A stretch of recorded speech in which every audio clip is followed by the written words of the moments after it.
Assalamualaikum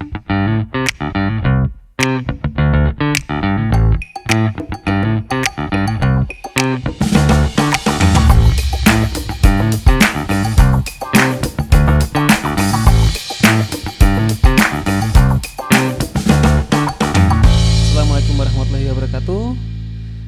Jumpa lagi di podcast Sendika. Pengennya sih daily ya.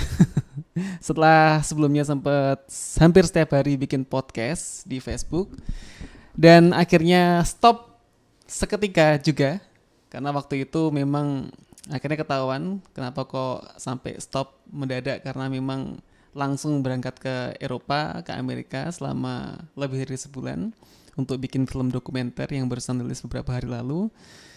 Dan setelah itu proses editing yang memakan waktu sangat lama, sangat melelahkan dan merepotkan. Kalau nggak salah editingnya film dokumenter kemarin sampai makan waktu hampir 3 bulan lamanya. Proses editing yang terlama yang pernah aku tangani sejauh ini, saya dan teman-teman tentunya. Nggak mungkin kalau cuma bisa sendiri. Ya, dan kayak gitulah teman-teman kondisinya. Hari ini pengen nyoba untuk lebih frequently lagi bikin podcast di Facebook dan juga upload di YouTube. Beberapa hari lalu sempat ngundang beberapa teman untuk bikin konten bareng. Yang pertama Mas Arya Pamungkas. Kalau teman-teman scroll lagi di bagian atas di feedku, aku sempat bikin podcast bareng Mas Arya Pamungkas dan tuh keren banget. Cuman aku belum sempat update lagi di YouTube karena belum sempat ngedit. Yang kedua, aku juga bikin podcast bareng Yoko Bom, membahas tentang dunia freelancing dan menarik juga. Cuman ya belum sempat ada di YouTube juga. Dan yang terakhir kemarin sempat bikin konten bareng Rio Purba. Nah, di Rio Purba ini aku sempat membahas tentang pembuatan film dokumenter yang barusan rilis beberapa hari lalu. Dan di video kali ini aku pengen membahas lagi lebih detail nih cerita tentang gimana sih kok akhirnya bisa dapat bisa dapat project film yang menurutku cukup fenomenal.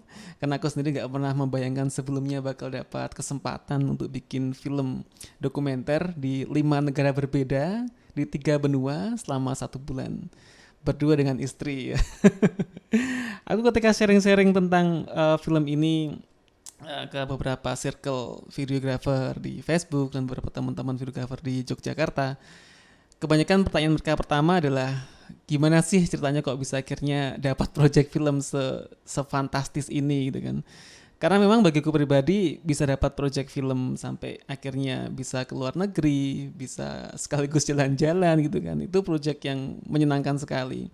Walaupun pada kenyataannya proses produksinya juga banyak sekali tantangannya. Dan alhamdulillah teman-teman, kalau teman-teman ngikuti beberapa feedku belakangan, aku sempat banyak promo tentang pembuatan film dokumenter ini. Dan kemarin barusan rilis tanggal 19 kemarin di YouTube-nya Top Coder. Jadi kalau teman-teman lihat di sini, kemarin bisa rilis tanggal 19 premiere, dan ini pertama kalinya bisa bikin project video yang dirilis dan dimarketingkan sedahsyat ini. Karena memang bagi Top Coder sendiri project film ini memang mereka banggakan banget, dan saya merasa sangat terhormat bisa dapatkan kepercayaan untuk bisa bikin project seambisius ini bagi mereka. Dan kemarin sudah ditonton oleh sampai 2.900 orang selama 3 hari, dan paling menyenangkan lagi ketika premier memang itu juga ramai banget. Ada kurang lebih sekitar 300 orang, 350 yang nonton bareng premiernya, dan kolom komentarnya, chatnya itu ramai banget. Dan ya pengalaman pertama juga sih bisa bikin film tonton banyak orang sekaligus, kemudian kita sambil nonton filmnya saling berkomentar tentang apa yang terjadi di film ini. Ini pengalaman yang menurutku ini menyenangkan banget sih, bikin seneng banget bisa bikin project kayak ini. Makasih banget Top Coder udah kasih kesempatan kayak gini nih. Yang jelas ini jadi suatu yang milestone sendiri bagi aku pribadi sebagai videographer, sebagai tim Overloop sendiri yang bisa bikin project kayak gini nih. Dan ini teman-teman kalau belum nonton bisa cek aja di Top Coder, di YouTube-nya Top Coder. Judulnya The Patient Economy, How the Future Works. Durasi videonya nggak panjang sebenarnya, cuman 15 menit doang. Cuman di 15 menit ini prosesnya tuh luar biasa panjangnya. Proses editingnya sampai memakan waktu 3 bulan seperti yang aku sebutin tadi. Dan kalau teman-teman pengen tahu footage 15 menit ini sebenarnya hasil meringkas dari footage yang jauh lebih panjang. Jadi kalau nggak salah proses interviewnya aja untuk subjeknya itu kemarin hampir 7 jam kayaknya. 7 jam interview loh. Kita harus meringkas jadi 15 menit durasi film dokumenter. Itu prosesnya aduh gila. Kebayang banget gimana repotnya kan. Tapi alhamdulillah lancar dan ya beginilah jadinya hasil kita feedback selama berkali-kali dari tim Top Codernya sendiri, dari tim Overloop sendiri, dan aku pribadi belajar banyak banget dari project dokumenter ini. Nah sampai kemudian ada kesempatan juga setelah pemutaran film perdana dokumenter, kemarin juga sempat ada semacam live Q&A dengan semua subjek yang ada di film dokumenter ini. Itu juga seru juga karena untuk pertama kalinya habis pemutaran film, kemudian ada sesi tanya jawab dengan para pemainnya, termasuk saya sebagai filmmakernya. Dan seru pada akhirnya, jadi kita ngobrol, kemudian ada yang bertanya di live chat dan sebagainya. Nah kalau teman-teman belum sempat nonton bisa cek di YouTube-nya Top Coder, baik film hasil jadinya maupun live Q&A dengan subjek dan saya sebagai filmmaker. Oke, jadi pertanyaan pertama yang banyak teman-teman tanyakan, kok bisa sih dapat proyek kayak gini nih gitu kan. Padahal kalau aku boleh ngomong jujur, aku belum pernah punya pengalaman bikin film dokumenter sebelumnya. Dan proyek film dokumenter ini memang bagiku pribadi ya sesuatu yang gila. Bisa nggak ya gue ngerjain gitu kan. Karena memang film dokumenter itu satu genre yang memang benar-benar baru bagi saya. Dan kalau sebelumnya saya pribadi lebih suka untuk bikin semacam film untuk bikin semacam film kok aku baru sadar ya. Tadi aku waktu ngomongin tentang film dokumenternya kelihatan nggak ya? Oke. Ya. Sebenarnya ada sedikit kesalahan di switching screen-nya. Aku mau cek dulu deh kayaknya. Jadi sempat untuk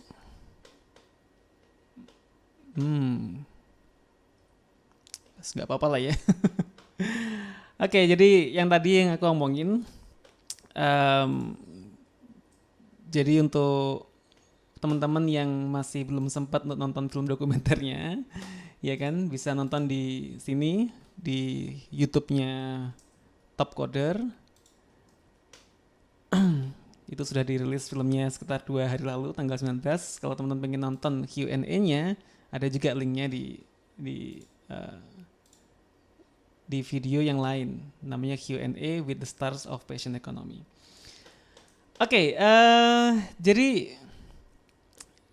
banyak teman-teman yang tanya kenapa kok akhirnya bisa dapat project kayak gini nih gitu kan. Sebenarnya prosesnya panjang teman-teman. Jadi kalau sebelumnya memang awalnya sih kalau jawaban singkatnya memang karena aku bagian dari komunitas Top Coder dan siapa saja bisa jadi member atau anggota di komunitas Top Coder. Tapi sedikit cerita unik, jadi aku ingat banget dulu ketika tahun 2016, ya kan? Ini Top Coder untuk pertama kalinya bikin acara di Indonesia, namanya TCO 16 Design Competitions. Jadi kebetulan aku pribadi selain sebagai videographer yang suka bikin video, aku sendiri juga seorang desainer. Jadi sampai sekarang pun aku juga masih desain sebagai pekerjaan utama. Dan bidang foto video ini memang adalah hal yang aku lakuin sebagai bisnis lebih tepatnya dan juga hobi. Jadi hobi yang menghasilkan dan juga akhirnya dapat kesempatan untuk bisa bikin tim Overloops, kita bikin karya bareng teman-teman. Jadi rumah ya rame lah, nggak cuma berdua sama istri. Nah di tahun 2016 kemarin aku ingat banget, ini adalah awal mulanya aku engage dengan Top Coder untuk bidang foto video. Jadi kalau ngurut cerita lebih awalnya lagi, banyak teman-teman juga yang tanya ke aku Top Coder itu apa sih sebenarnya? Karena mereka sebenarnya nggak punya konteks bikin film tentang Top Coder itu apa gitu kan. Jadi Top Coder ini adalah sebuah situs crowdsourcing teman-teman. Jadi kalau teman-teman ya yang seorang desainer, programmer mungkin ngerti ya crowdsourcing, Topcoder, 99 Designs, freelancer.com. Sebenarnya mirip-mirip semuanya. Jadi situs tadi lah situs crowdsourcing yang intinya mempertemukan antara perusahaan besar dengan para talent ya, para pekerja freelance, bisa desainer, bisa programmer dan macam-macam. Topcoder salah satunya.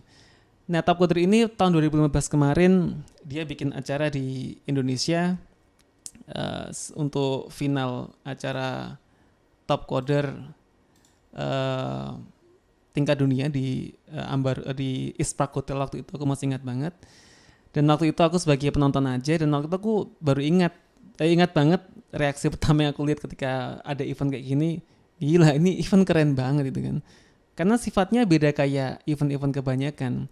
Kalau di situs kayak freelancer, di situs kayak 99 Designs, itu kebanyakan sifat kontesnya online, ya udah online gitu aja, kamu dapat uang sudah. Kalau di Topcoder ini memang dia semacam agensi sih, jadi kayak mempertemukan klien dengan pekerja freelance, tapi dia juga bertindak sebagai agensi, sebagai perusahaan yang menaungi para membernya gitu loh. Dan mereka bikin event tiap tahun, yaitu meranking seluruh anggotanya, kemudian dikompetisikan secara live itu di Amerika sih utamanya, dan kebetulan waktu itu diadakan di Indonesia tahun 2015. Itu waktu itu juara pertamanya orang Indonesia, dan aku kagum banget, keren banget, karena memang baru tahu ada event kayak ini diadakan offline, apalagi ada semacam kompetisi yang memperebutkan hadiah utama gitu kan secara langsung. Dan saat itu aku merasa wah ini gila, aku harus ikut Topcoder nih, karena ini keren banget gitu kan. Kita nggak hanya bisa mendapatkan uang, kita nggak cuma bisa mendapatkan pekerjaan secara online, tapi kita juga bisa berprestasi dari sini gitu kan. Nah, sampai akhirnya selama setahun kemarin tahun 2015 aku berkompetisi Topcoder, dan ternyata nggak segampang yang aku bayangkan. Karena emang susah banget. Jadi Topcoder ini memang kontesnya itu tingkat dunia teman-teman. Jadi membernya itu dari Amerika ada, dari Eropa, dari India, dari Cina, dari Rusia. Mereka berkompetisi jadi satu untuk merebutkan hadiah setiap ada lomba gitu kan. Dan kita harus bersaing dengan mereka gitu kan. Itu bukan hal yang mudah. Aku nyoba dan ternyata memang susah banget. Nah, untuk bisa berkompetisi tiap tahunnya di Amerika, itu kamu harus memenangkan sebanyak mungkin perlombaan sehingga kamu bisa dapat poin yang akhirnya membawa kamu ke event finalnya. Tapi kerennya, kan orang Indonesia tuh banyak banget yang jago teman-teman. Jadi kalau teman-teman sudah punya banyak udah kenal juga, ada kayak Mas Yoki, ada juga Mas Abeda Vera yang dia udah juara dunia selama 5 kali loh, gila ya. Terus kemudian ada lagi Mas Arif Kurniawan, ada Mas Infinite itu kan. Orang Indonesia banyak banget, dan setiap tahunnya tuh di track design itu orang dunia pasti merajai gitu kan, mendominasi, juara dunia 5 kali, dan itu menjadikan motivasi banget bagi orang Indonesia yang suka desain sih untuk bisa ikut mengikuti jejak mereka gitu kan. Nah, di Topcoder ini memang selain mereka membuat kompetisi online kayak gini kan, mereka sebenarnya yang lebih kuat lagi adalah komunitasnya sih. Jadi mereka berkompetisi, tapi mereka punya sebuah platform kompetisi yang mereka setiap harinya bisa ngobrol bareng. Meskipun mereka berkompetisi, mereka juga saling kenal satu sama lainnya. Karena Topcoder ini ada namanya, istilahnya ada co-pilot. Ada orang yang istilahnya nge-lead project-nya, dan itu pun juga siapa saja bisa jadi co-pilotnya. Dan di Indonesia ini ada satu co-pilot di desain yang sangat berpengaruh juga di Topcoder, namanya Mas Fajar Maulana. Mungkin teman-teman juga udah pernah kenal sama beliau. Nah, aku tahu Mas Fajar ini juga di tahun 2015 kemarin. Dia sebagai orang Indonesia yang wirawiri bareng bule-bule ini, dan kayaknya mereka sibuk sekali. Dan ternyata Mas Fajar ini udah cukup lama gabung dengan Topcoder. Nah, aku baru tahunya tahun 2015, dan kemudian tahun 2016 itu surprisingly ini Topcoder bikin acara yang lebih besar lagi. Di tahun 2015 aku hanya cuma sebagai penonton, aku bawa kamera, aku motret-motret karena saking excitednya. Dan lucunya orang Topcoder tahu aku suka motret itu langsung hasilnya boleh nggak kita minta buat dokumentasi kita? Oh iya boleh-boleh aja, nggak masalah kan. Cuman surprisingly lagi, tahun 2016 ini karena Topwater bikin event di Indonesia untuk pertama kalinya, dan waktu itu setelah aku putus asa, aku merasa nggak bisa ikut kompetisinya di Amerika karena aku nggak cukup poin untuk bisa qualify sebagai finalis. Topwater bikin acara di Indonesia untuk memperebutkan juara pertamanya bisa berangkat langsung ke Amerika tanpa harus ikut kompetisi selama setahun. Nah waktu itu aku semangat banget, langsung genjot full maksimal ya kan, sampai akhirnya di video ini aku selain ikut sebagai peserta, Mas Yoki, orang komputer top coder yang udah cukup lama juga, akhirnya merekomendasikan aku untuk sekaligus nangani dokumentasi di acara ini gitu kan. Dan lucunya waktu itu aku juga ikut kompetisi, aku juga motret gitu kan di event Indonesia ini. Tapi alhamdulillah karena waktu itu sudah punya teman-teman di Overloops, akhirnya minta bantuan lah untuk mereka untuk kita dokumentasikan acara ini sebagai sebuah tim. Nah waktu itu memang ya senang banget sih akhirnya bisa bikin kayak gini nih. Dan waktu itu alhamdulillah dengan semangat maksimal kan akhirnya aku bisa dapat juara pertama di event ini. Akhirnya berangkatlah ke Amerika untuk mendokumentasikan untuk ikut acara finalnya Top Coder. Nah di event finalnya itu juga keren banget teman-teman. Jadi waktu itu dapat kesempatan untuk pergi ke Washington DC bersama dengan 11 finalis lainnya, 2 orang yang dapatkan dari kontes regional tadi. Kemudian 1 orang lagi dapatkan dari yang 10 orang lagi dari kontes online-nya di platform Top Coder. Dan waktu itu tetaplah sebagai seorang yang suka motret kan, pada akhirnya aku ikut kompetisinya ini ya sambil bawa kamera. Jadi aku ingat banget waktu itu ketika pertama kali datang ke acara ini, mereka tahunya kan aku sebagai kontestan kan, bukan sebagai tukang foto kan. Tapi aku bawa kamera waktu itu, dan pertama kali yang aku lakukan ketika datang tuh ya motret-motret, bikin video, ngerekod sana sini gitu kan. Dan waktu langsung tegur sama orang top codernya, hey, kenapa yang kamu lakukan? You're not supposed to do this, just enjoy your event, just focus on your competitions.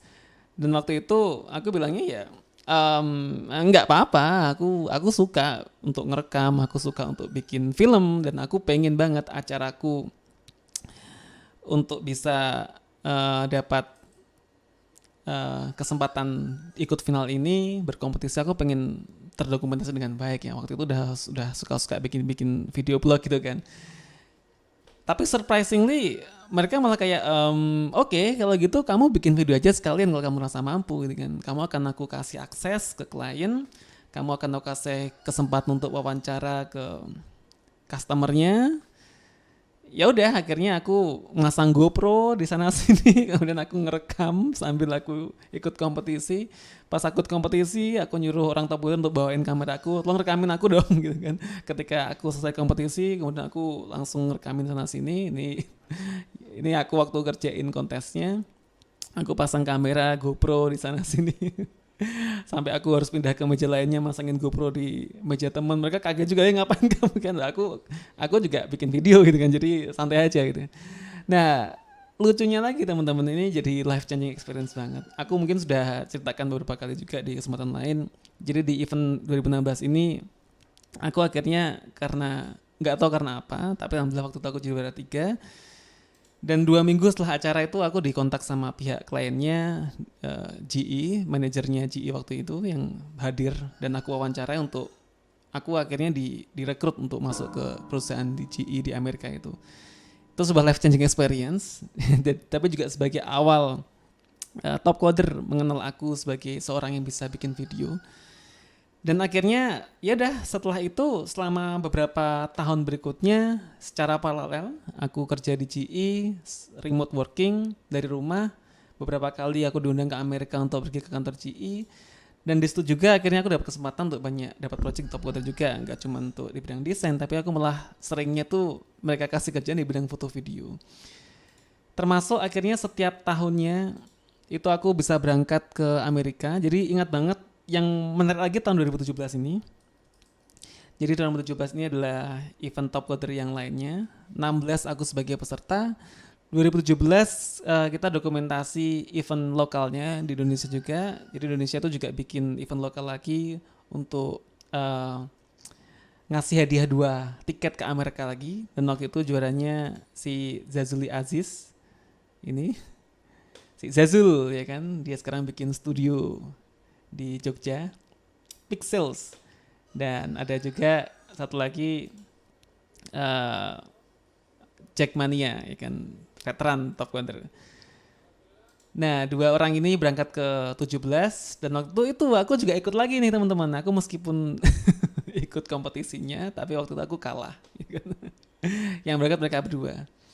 Tapi karena waktu itu aku ya pengen lah ke Amerika lagi gitu kan, untuk bisa ketemu sama teman-teman di Top Coder, karena tahun 2017 kemarin, 16 kemarin secara nggak langsung aku akhirnya juga punya lebih banyak teman lagi di Top Coder, dan kita juga interaksi secara online. Dan event TCO yang setiap tahunnya diadain Top Coder ini sebagai sebuah event yang ditunggu-tunggu oleh semua orang sih, karena memang ini jadi kesempatan untuk kita kumpul bareng, bertemu setahun sekali, nggak cuma di online doang, dan apalagi ketemu staff-staff Top Coder, adminnya yang memang banyak orang berinteraksi selama setahun. Dan di 17 ini menariknya karena aku nggak lolos nih di event utamanya gitu kan. Padahal pengenku sih aku bisa lolos sebagai finalis lagi, tapi juga bikin video lagi gitu kan. Akhirnya aku nekat nih ngomong ke Jesse. Jadi Jesse adalah seorang staffnya Top Coder yang dia fokus untuk nangani komunitas dan juga sebagai main organizer-nya dari acara TCO ini. Oke Jesse, jadi aku menawarkan aku pengen bisa mendokumentasikan acara TCO lagi, dan acara TCO 2016 kemarin di Washington memang sudah bagus dan mereka suka. Tapi dari orang Top Coder aku sempat dapat bocoran bahwa mereka untuk event tahun 2017 ini mereka sudah ngontak nih perusahaan foto video untuk merekam dokumentasikan ini sebagai event yang lebih wah lagi gitu kan. Oh, oke, kalau ada orangnya nggak apa-apa gitu kan. Tapi aku boleh nggak sih diundang untuk kesana gitu kan? Aku untuk diundang aja udah seneng gitu untuk bisa bikin film kesana dan ketemu teman-teman. Dan surprise ini mereka nyatakan ya, oke, aku akan bahas lagi sama orang-orang. Awalnya sih aku udah agak pesimis karena mereka sudah punya videographer, udah meng-hire jasa profesional. Dan mereka punya standar khusus nih di acara event 17 nih, pengennya bikin video yang benar-benar bagus banget gitu ya. Dan waktu itu aku udah mungkin nggak ke ACC juga idenya, karena untuk biaya ke Amerika, apalagi seminggu di Amerika itu mungkin nggak sedikit juga jumlahnya. Mungkin lebih hemat juga untuk mereka meng-hire videographer lokal di sana. Tapi surprisingly waktu itu, oke, Cendika, kamu bisa berangkat ke Amerika bareng teman-teman di Indonesia untuk bisa ke Amerika untuk mendokumentasikan acara kita. Wah itu senang banget itu kan. Wah, karena waktu itu, karena sebelumnya emang aku sempat ke Amerika juga untuk kepentingan kerjaan. Dan waktu itu setelah aku balik Indonesia, aku udah punya jadwal lagi ke Amerika lagi. Teman dari pihak kantornya ngomong, mungkin untuk visitmu kali ini akan dipending karena perusahaan lagi berhemat. Padahal bisa ke Amerika kan ya konsep luar biasa kan. Nah waktu ini Top Coder ngasih lampu hijau dan oke, akhirnya kita berangkat. Dan waktu itu aku ngusulkan untuk bisa berangkat sama istri gitu kan. Karena emang kita udah sering kerja bareng sama istri, udah kompak lah, dan nggak mungkin aku bisa mendokumentasikan acara ini hanya untuk satu orang saja. Yang kemarin bisa, tapi mungkin nggak akan komplit hasilnya. Dan ini event TCO tahun 2017 ini sangat berarti banget bagi aku sama istri dan tim Overloops, karena ini pertama kalinya kita dokumentasikan acara Top Coder, di hire secara profesional, walaupun nggak dibayar waktu itu, tapi dibiayai seluruh dari berangkat dari Indonesia ke Amerika sampai akhirnya nginep di hotel dan sebagainya. Dan amazingnya lagi, Top Coder sangat impress banget dengan hasilnya ini, sampai kayaknya mereka nge-ads-kan video ini juga. Dan saat ini sebagai salah satu mungkin video Top Coder yang paling banyak ditonton di YouTube-nya mereka gitu kan. Dan pendekatanku waktu ini memang ya nggak biasa-biasa aja gitu kan. Waktu itu kita bawa perlengkapan kamera seabrek, aku sama istri gitu kan, untuk bikin dokumentasi acara ini. Yang membedakan sama sebelumnya, kita bawa lighting, kita bawa background, bawa studio, gila banget itu kan. Dan memang niat banget, ini pertama kalinya aku bisa ngeset kayak gini di event Top Coder. Jadi aku suruh setiap membernya untuk datang ke studio yang aku set di lokasi. Aku record mereka, aku panggil satu persatu. Jadi memang ingat banget waktu itu event 3 hari itu kita sama sekali nggak istirahat. Dari pagi sampai malam itu mondar mandir sampai lempoh banget. Cuma 2 orang aku sama istri doang. Dokumentasi acara selama 4 hari. Yang eventnya berjalan terus selama 3 hari itu. Eventnya sendiri bosenin banget, hanya orang coding gitu kan. Tapi kita berusaha banget untuk bisa bikin dokumentasi jadi maksimal. Jadi main time remapping, kamera movement, kemudian time lapse, satu orang beda ke orang lainnya, main pencahayaan, macem-macem lah. Banyak banget yang kita lakuin untuk bisa bikin video yang maksimal banget. Belum lagi proses editing, memang aku suka banget main slow motion dan aku yakin style dokumentasi orang di sana untuk event tuh biasanya cuma main-main sekedar dokumentasi biasa, nggak bermain yang lebih approach yang sinematik gitu. Dan aku bikinnya semuanya full slow motion, aku nggak tanggung-tanggung bikinnya di 120 frame per second, jadi slow motionnya 1/4 kali speed normal. Dan ya mereka intinya impress banget waktu itu.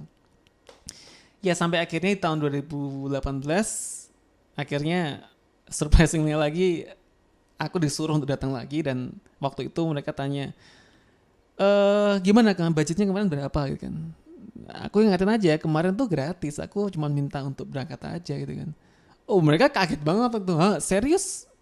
Kita gak bayar kamu tahun kemarin gitu kan. Iya aku karena gak minta juga, karena aku seneng bisa berangkat ke Amerika. Dan waktu itu mereka langsung, oke Cendika, coba kalau kamu butuh dibayar waktu itu, kasih aja budget invoice-nya sekarang gitu. Kita akan bayar kamu gitu. Atau kamu ngasih invoice-nya untuk tahun ini, ngasih quotation tahun ini, termasuk in quotation untuk video yang kamu buat di tahun sebelumnya. Itu kayak, oh nggak apa-apa, nggak usah. Maksudnya, ya udah aku waktu itu memang suka untuk bikin karya, aku suka untuk dokumentasi, dan aku puas dengan hasilnya. Aku bisa bertemu teman-teman tuh udah seneng banget. Dan tahun ini mereka pengen aku yang berangkat lagi, pengen aku ngajak istri, dan aku dikasih kesempatan untuk, oh kamu bisa ngajak lagi timnya Overloop kalau kamu mau gitu. Dan waktu itu aku ngerasa, oh ini memang luar biasa gitu kan. Dari aku yang memang gratisin mereka, aku ngasih hasil jauh melebihi yang mereka harapkan, apalagi aku sana gratisan doang. Dan kemudian di tahun berikutnya aku sampai diminta datang sebagai sebuah tim gitu kan. Waktu itu aku ngajak si Ferian, teman yang juga sering bantu aku motret juga, untuk handle fotografinya, dan aku sama istri masih menghandle video di tahun 2018 kemarin. Ini juga istimewa juga karena memang masih dengan pendekatan yang sama, cuman di sini kita bermain lagi lebih banyak lighting untuk bisa bikin efek yang kita harapkan. Jadi pengennya setiap tahun ada peningkatan. Dan di event lokalnya sendiri kita lebih total lagi. Jadi waktu 2018 kemarin kita masih ada event lokalnya, aku sampai bermain ala-ala double exposure kayak gini nih. Ya lucu aja sih. Karena eventnya tuh bosenin banget. Eventnya cuman sekedar bikin event dokumentasi orang lagi coding gitu kan. Nah ini Ferian juga udah join nih. Nah Ferian nih orang yang bantu event di tahun 2018 kemarin juga. Dan memang ya puas aja sih kalau bisa ngasih sesuatu yang lebih. Aku juga bikin kayak semacam time lapse interview. Jadi orang di interview tapi backgroundnya time lapse orang yang kita main masking gitu. Eksperimen dengan banyak hal lah waktu itu. Nah sampai akhirnya teman-teman, jadi tahun 2018 ini aku ada kesempatan untuk ke Amerika selama 9 bulan. Dan di situ juga akhirnya Top Coder ngasih aku banyak kerjaan lagi untuk mewawancarai klien. Aku juga sempat main ke kantornya T-Mobile, sempat main ke kantornya Consensus, sempat main ke kantornya ada SpaceNet gitu kan, untuk bikin video marketing untuk mereka gitu kan. Sebenarnya Top Coder ini mampu banget untuk meng-hire jasa videographer profesional gitu kan. Cuman bagi mereka, bagi pihak top coder tuh kayak kalau dia bisa memberdayakan komunitas itu adalah value sendiri ya bagi mereka gitu kan. Karena untuk bisa memamerkan ke klien mereka, customer mereka bahwa video ini dibuat oleh anggota komunitas lo, itu sebuah kebanggaan tersendiri. Nah sampai akhirnya di perjalanan aku ngerekam acara TCO sejak tahun 2016, 17, 18, jadi kan selama 3 tahun aku berangkat dari Indonesia ke Amerika hanya untuk mendokumentasikan acara TCO itu. JC pihak top coder yang memang bertanggung jawab untuk hal ini, dia punya impian banget gimana sih, karena waktu itu aku akan memanfaatkan waktuku sebaik-baiknya di sana untuk bisa bikin sebanyak mungkin konten kan, termasuk wawancara orang-orangnya. Dan waktu itu aku wawancara pihak top codernya Jesse ini, aku berusaha untuk memancing emosinya sih emang. Aku bikin dia nangis lah. Gimana sih perasaan dia untuk menghandle acara seperti ini. Karena emang aku bisa bayangin teman-teman. Jadi acara Top Coder Open tuh acaranya diadain di Amerika, tapi pesertanya itu 100 orang lebih dari berbagai negara. Jadi bayangin aja ngumpulin orang 100 lebih dari Rusia, dari India, dari Cina, dari macam-macam tuh yang mereka dengan punya masalahnya masing-masing untuk logistiknya, termasuk visa, tiket pesawat, beberapa juga ketinggalan pesawat, ada beberapa yang belum pernah naik pesawat sebelumnya karena emang gak pernah traveling, tapi pertama kali langsung disuruh ke Amerika, itu ribetnya setengah mati, belum lagi untuk logistik di sana. Dan waktu itu secara emosional dia yang ngatain bahwa dia ini, bagi dia komunitasnya segalanya, maksudnya dia pengen kita semua tuh happy di situ. Dan cerita ini, Top Coder ini memang inspiring banget sih. Jadi perjuangan seseorang untuk bisa berkompetisi jadi yang terbaik dari negara asalnya, kemudian mereka akhirnya berangkat ke Amerika untuk bisa mendapatkan hadiah, itu perjuangannya dari awal bisa dikatakan inspiring banget, dan itu kayaknya menarik banget deh kalau dijadikan sebuah film gitu kan. Tapi waktu itu memang Top Coder nggak punya ide untuk bisa memberangkatkan aku dari Indonesia ke Amerika. Itu memang bagi mereka untuk menjustify itu susah banget. Karena jujur waktu aku ngurus visa sekalipun, jadi ada cerita unik lagi nih. Di varian ini waktu tahun 2018 kemarin ini sempat gagal visanya. Karena waktu itu dia ngomong bahwa ke Amerika tujuannya untuk motret gitu kan. Dan itu nggak boleh. Kita nggak boleh sebagai orang Indonesia ke Amerika tujuannya untuk kerja gitu kan. Ini nggak boleh karena visanya akan berbeda. Tapi bagaimanapun ya sah-sah aja sih, maksudnya. Ya kita punya bakat dan kita ingin kita yang ngelakuin hal itu.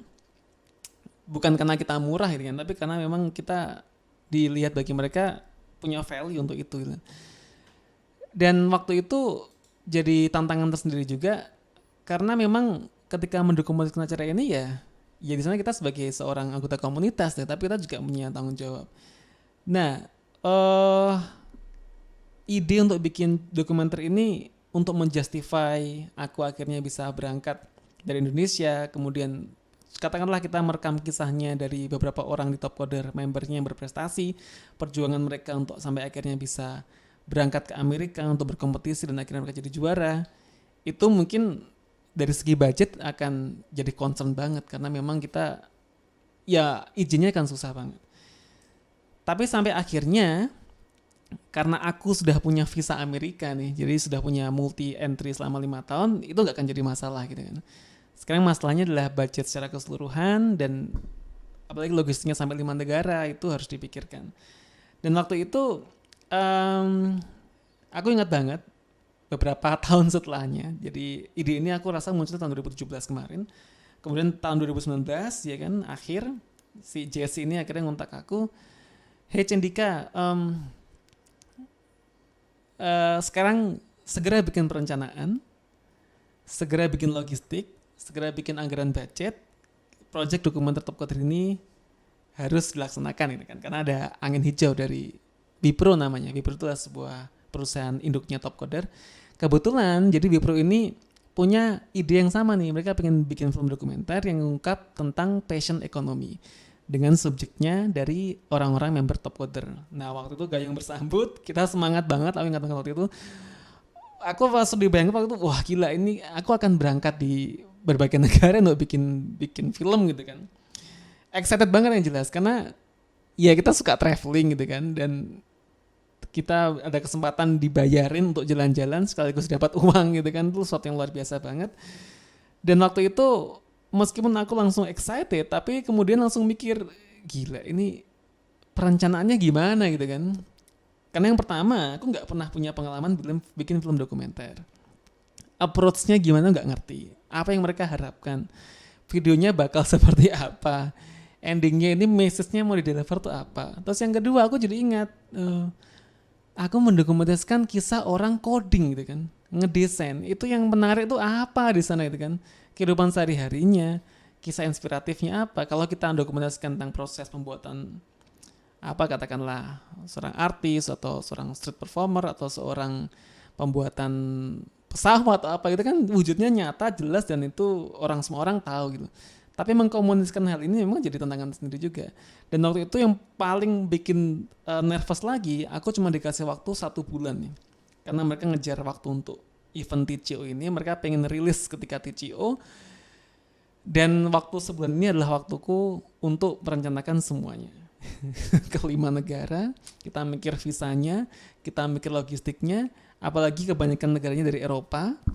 Dan visa Eropa, visa Schengen itu ngurusnya memang butuh perencanaan, karena untuk bisa ngurus visa Schengen kita harus mempersiapkan semuanya. Kita harus mempersiapkan semua tiketnya, semua logistiknya kayak penginapannya, itu semua harus terbooking. Dan itu butuh perencanaan, dan aku sama istri nangannya cuma berdua. Aku nggak mungkin melimpahkan ke teman lovers karena prosesnya pasti aku sangat hati-hati banget untuk bisa ngatur semua ini, dan akhirnya udahlah kita lakuin aja gitu kan, mau nggak mau harus tetap jalan, dan aku pada akhirnya harus memanfaatkan kesempatan ini sebaik-baiknya supaya bisa terrealisasi sesuatu yang too good to be true ini kan. Nah lebih grogi lagi teman-teman, karena memang ini proyeknya bukan Top Coder kan. Jadi waktu itu aku ngerasa banget ketika Top Coder tuh bikin project ini, terus kemudian dia ngontak aku untuk dokumentasi bikin film di 5 negara ini tadi. Ini idenya datangnya dari Wipro. Wipro tuh induk perusahaannya Top Coder, yang dimana mereka tuh ya perusahaan yang besar kan, yang pengen hasilnya nanti ini memang bener-bener layak jual. Dan aku sebagai orang yang nggak pernah bikin, aku nggak ngerti gimana Top Coder mempromosikan aku di Wipro-nya, karena setiap kali aku bikin video di Top Coder memang mereka pasti langsung approve, langsung oke, langsung excited, langsung seneng banget kan. Tapi ini kliennya beda, ini kliennya Wipro gitu kan. Aku langsung aduh gimana ya. Aku di sisi lain harus belajar gimana bikin film dokumenter, di sisi lain aku harus logistik, di sisi lain aku harus riset tentang subjeknya. Karena aku tahu banget loh bikin film dokumenter nih pendekatannya akan beda banget. Pendekatannya akan nggak seperti bikin video sinematik event, bikin video sinematik wedding gitu kan. Dokumenter ini benar-benar kita ngerekam kayak bikin film gitu kan. Nggak cuma main slow motion doang seperti andalanku gitu kan. Nggak cuma time lapse doang gitu kan. Iya udah, apalagi waktu call pertama dengan pihak Wipro-nya tuh langsung ngobrol aku dengan Chief Marketing Officer-nya yang tanggung jawab untuk project ini. Dan waktu itu mereka langsung ngomong, kamu berapa orang berangkatnya gitu kan. 2 orang doang gitu kan. Mereka langsung kayak seriously gitu. Ini project gede gitu bagi kita gitu. Kamu cuma berangkat 2 orang gitu. Terus gimana kamu membagi waktunya, kamu membagi tugasnya, kamu membagi strateginya? Iya, nekat aja aku langsung jawab. Ya aku 2 orang bukan karena tanpa alasan. Untuk audio mereka concern masalah audio sih.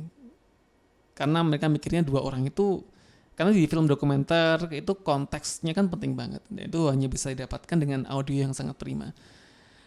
Aku jelasin tuh gimana strategiku untuk audio, yaitu aku akan ngerekam subjeknya, aku akan nempelin clip on sepanjang waktu gitu kan, sehingga semua conversation tercapture dan semuanya tercapture dengan jelas karena aku masang clip on. Pembagian tugasnya, aku orang yang menghandle kamera, aku punya asisten, second kameranya. Dan kenapa berdua? Karena aku nggak pengen subjeknya terintimidasi, aku pengen aku bisa bergerak dengan cepat, karena aku hanya rencanakan setiap negaranya cuma 4 hari doang untuk ngejar waktu sebelum TCO Top Coder Open-nya itu. Ya udah akhirnya dia oke, kamu terlihat berpengalaman gitu. Padahal itu hanya gambaranku saja gitu kan. Kenyataannya nggak tahu lagi nanti seperti apa. Tapi akhirnya ya oke lah, aku harus siap, aku pede sih dengan kemampuanku dan kita pasti bisa ngerjain ini gitu kan. Yang bikin pede lagi teman-teman, karena di Top Coder ini aku kan ngerekam dokumentasi tentang orang subjeknya Top Coder yang dimana mereka semua adalah orang yang aku kenal gitu kan. Jadi itu sebuah keuntungan yang luar biasa banget bagi aku untuk bisa ngerekam sesuatu, ngerekam temen, ngerekam seseorang yang aku kenal, daripada aku disuruh bikin dokumenter orang yang sama sekali nggak aku tahu. Itu pasti aku akan, aduh ntar gimana ini kan. Karena dokumenter tuh sangat bergantung banget dengan kooperasi kita dengan subjeknya.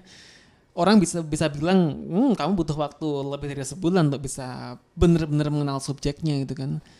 Tapi di Top Coder ini aku sudah ngerti subjeknya karena aku sudah selama 3 kali bertemu mereka di event TCO, dan beberapa juga memang aku sering banget ngobrol sama dia ketika event berlangsung. Dan yang bikin aku lebih semangat lagi, subjeknya di Top Coder ini orang-orang keren semua gitu kan. Jadi ada 5 negara, dari Hungaria, dari Amerika, dari Spanyol, dari India, dari Yunani. Dari Hungaria ada Pere Vicky. Jadi Pere Vicky ini dia barusan ikut Top Coder. Jadi Pere Vicky ini barusan ikut Top Coder selama mungkin setahun belakang, 2 tahun belakang sih. Tapi dia langsung lolos jadi finalis Top Coder Open gitu. Inspiring banget. Dan bagusnya lagi dia tuh seorang ibu dari 1 orang anak yang sudah remaja gitu. Jadi memang udah senior, tapi dia mengenal desain mungkin juga belum begitu lama karena dia dulunya dari ekonomi katanya. Dan si Scott Wu dari Amerika ini emang ini juga luar biasa banget. Jadi dia adalah, jadi gini teman, di Top Coder itu ada banyak kontes, ada banyak track, ada desain, ada pemrograman, ada data science. Yang paling bergengsi itu adalah jadi data science. Data science, maraton, algoritma ini, wah gila, ini orang-orangnya orang jenius semua teman-teman. Desainer tuh kebanyakan orang-orangnya dari Indonesia gitu, dari Asia, yang fun gitu kan. Kita di mana-mana itu kayak asik, seru-seruan bareng, ketawa-ketawa. Tapi di data science, di programming tuh enggak sih. Data science sama maraton, 2 track yang memang sama sekali berbeda dari desain. Itu orangnya serius-serius dengan kelihatan banget lah orang-orang yang cerdas gitu. Jadi pakai kacamata, kebanyakan dari Rusia orang-orangnya. Ya tipikal kalau teman-teman bayangkan hacker lah. Jadi hacker ya kayak gitu tuh. Orang-orang yang memang kecerdasannya melebihi rata-rata, dan kebanyakan mereka ini adalah juara-juara lomba olimpiade matematika. Olimpiade matematika, olimpiade pemrograman, nggak tahu siapa sih istilahnya. Tapi mereka National Olympics Champion. Kalau aku sempat googling juga di Google tuh. Beberapa mereka punya halaman Wikipedia gitu, dan aku tahu banget alasan kenapa kok Top Coder Open sangat dinantikan, karena memang ini kesempatan bagi orang-orang yang ngefans ke mereka untuk ketemu langsung dengan para juara-juara dunia di bidang matematika, data science, pemrograman ini. Ya kita cuma bisa kayak oke. Nggak paham gitu kan. Dan lalu lagi yang dari Spanyol nih, Bird of Prey, Sergey, dia seorang dokter ya, PhD. Dia lulusan dari kimia, dia riset, doktoral, dia resign dari perusahaannya untuk belajar coding, dan dia setahun belajar coding, dia langsung juara TCO. Itu keren banget. Si Nitya ini orang India, dia working mom juga, punya 2 anak kecil-kecil. Dia sebagai orang yang merajai QA track. QA itu Quality Assurance. Top Coder ada tracknya macam-macam. Jadi ini termasuk track yang katanya paling simple, dan teman-teman di Indonesia masalahnya nggak pada ngerti gitu kan. Padahal ini lebih gampang dibanding track lainnya. Kita cuma tinggal mencari bug sebuah program. Tinggal ya, nggak tahu nyatanya seperti apa, tapi katanya gampang. Coba lah teman-teman ngecek Top Coder, ada track QA, kayaknya bisa tuh dikejar. Nah, aku lihat beberapa teman Indonesia udah mulai nyoba track QA juga. Ada si Dian Dian juga sempat bikin nyoba-nyoba juga, karena aku akan tanya gimana, susah apa sih, kalau enggak ntar aku akan nyuruh istriku untuk ikutan juga gitu. Ada lagi Thomas, ya Thomas ini dari Greece, dia co-pilot di Top Coder, keren banget, dan aku amazed banget seberapa jumlah uang yang didapatkan sebulan dari Top Coder sebagai co-pilot. Gendeng, gede banget teman-teman, melebihi engineer-nya Google sekalipun ini. Kalau teman-teman ngomong kerja di Google, gajinya besar, impian semua programming, semua developer untuk bisa kerja di perusahaan kayak di Google gitu kan. Tapi gajinya Thomas di Top Coder ini melebihi itu kan. Dan dia bisa kayak gitu, memang orangnya pekerja keras banget. Oke, intinya sekilas cerita tentang mereka.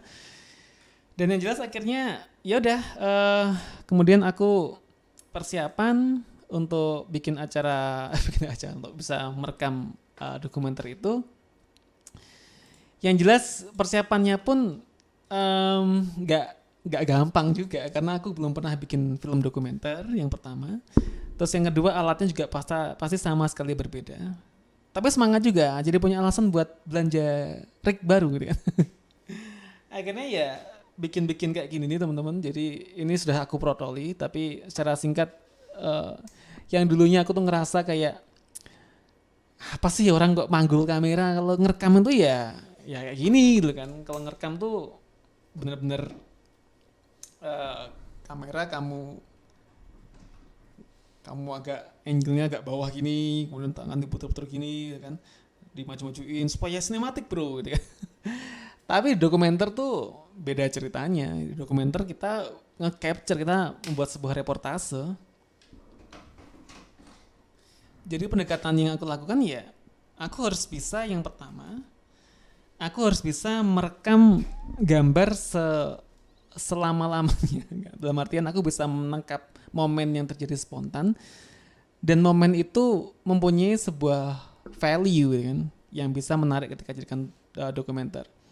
Aku butuh bisa ngobrol dengan subjeknya sambil aku ngomong. Jadi aku butuh memasang kamera tuh sesuai dengan level A level, jadi kayak gini nih. Aku harus bisa ngerekam dalam waktu yang lama. Ini harus ada kameranya di sebelah sini untuk bisa aku memonitor gambarnya. Apalagi aku harus memastikan fokusnya dapat. Aku harus memastikan gambarnya bagus, framingnya pas. Apalagi aku nantinya berencana untuk bikin ini sebagai format anamorphic. Ini aku bikin kayak gini nih.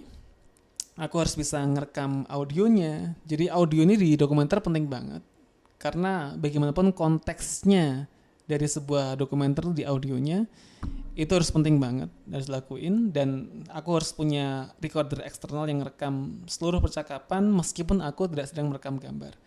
Itu aku harus punya di sebelah sini, di belakang ini. Aku harus bisa nge-switch antara audio subjeknya dengan audio ambientnya. Aku harus masang mikrofon di sebelah sini. Aku harus bisa ngatur rasionya ambient dengan percakapannya. Ya begitulah, gila, maksudnya ribet banget.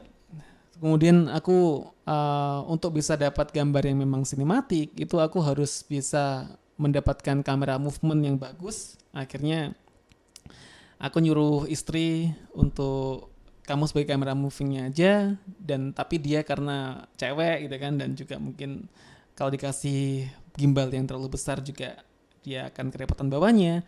Akhirnya belilah kita alat yang kecil, praktis. Kita ngambilnya di kamera kecil Pocket RX itu, kamera kecil tapi dengan kemampuan merekam yang sudah 4K.